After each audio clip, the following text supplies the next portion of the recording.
वडोदरा शहर की 513वीं सालगिरह मनाते हुए 18 से 24 नवंबर के दौरान वडोदरा पीपल्स हेरिटेज फेस्टिवल को शुरू करवाया गया है। आज सुबह से ही इस फेस्टिवल को शुरू करवाते हुए पद यात्रा का आयोजन करवाया गया था। दरअसल वडोदरा के स्थापना दिवस को मनाते हुए रोजाना विभिन्न कार्यक्रम आयोजित होने वाले हैं। तब पहले दिन कलेक्टर कचहरी पर सभी लोग इकट्ठा हुए थे और शहर की विभिन्न इमारतों को पदयात्रा के तहत देखने के लिए और उनकी मुलाकात लेने के लिए पहुंचे थे। जिसके बाद लोक विज्ञान केंद्र पर कहो विश्वामित्री अभियान के तहत चंद्रशेखर पाटिल का चित्र प्रदर्शन आयोजित हुआ था। इसके अलावा रोहित खिड़कीकर की ओर से टैक्सीडर्मी प्रदर्शन, जयंती चावड़ा की ओर से चलता है विषय पर फोटोग्राफी प्रदर्शन और डॉक्टर जितेंद्र गवली की ओर से प्लांट ऑन ग्लास प्रदर्शन का भी आयोजन करवाया गया है। आपको बता दें कि पर्यावरणविद अरुण मजूमदार और डॉक्टर जितेंद्र गवली समेत आयोजक चंद्रशेखर पाटिल की ओर से इन प्रदर्शनियों की शुरुआत आज के दिन से ही करवा दी गई है।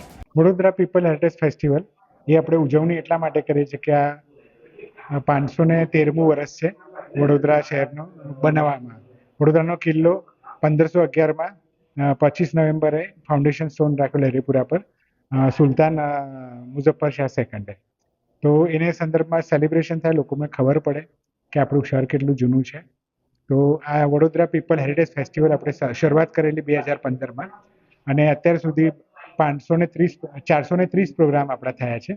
તો લોકોમાં અવેરનેસ આવે, લોકોને સમજણ પડે આર્ટ કલ્ચર એનું, અને બહારથી જે લોકો આવે છે માઇગ્રેટ થઈને તો એ લોકોને પણ ખબર પડે કે વડોદરા શહેર કેટલું મહત્વનું છે. તો એના સંદર્ભમાં આપણે Vadodara people heritage festival celebrate કરીએ છીએ. આ 10મું વર્ષ છે આપણું અને 10 વર્ષથી આપણે સતત પ્રોગ્રામ થઈ રહ્યા છે. કોરોના સમયમાં પણ થયા હતા અને આના દ્વારે આપણે લોકોમાં અવેરનેસ આવે. સૌથી પહેલું છે ટેક્સીડર્મી એટલે શું, રોહિત ખિંડકર કરીને છે પુનાથી કર્યું છે.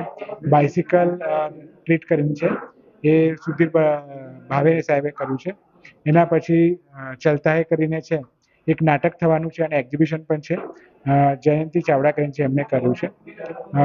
રિવર્સ પેઇન્ટિંગ બનાવ્યા છે ગ્લાસ પર, ડૉક્ટર જીતેન્દ્ર ગવલીએ બનાવ્યા છે.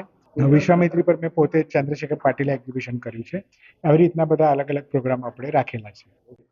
કે જેને પોતાનો ઇતિહાસ ખબર નથી એને જિંદગી ફરીથી પહેલેથી જીવવી જોઈએ.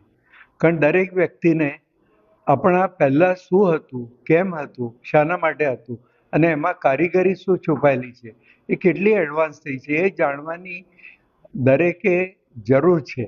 તો આ જે ફેસ્ટિવલ છે અઠવાડિયાનો, એમાં મુખ્યત્વે બધે સરસ સરસ માહિતી લોકોને મળે એવો પ્રયત્ન છે.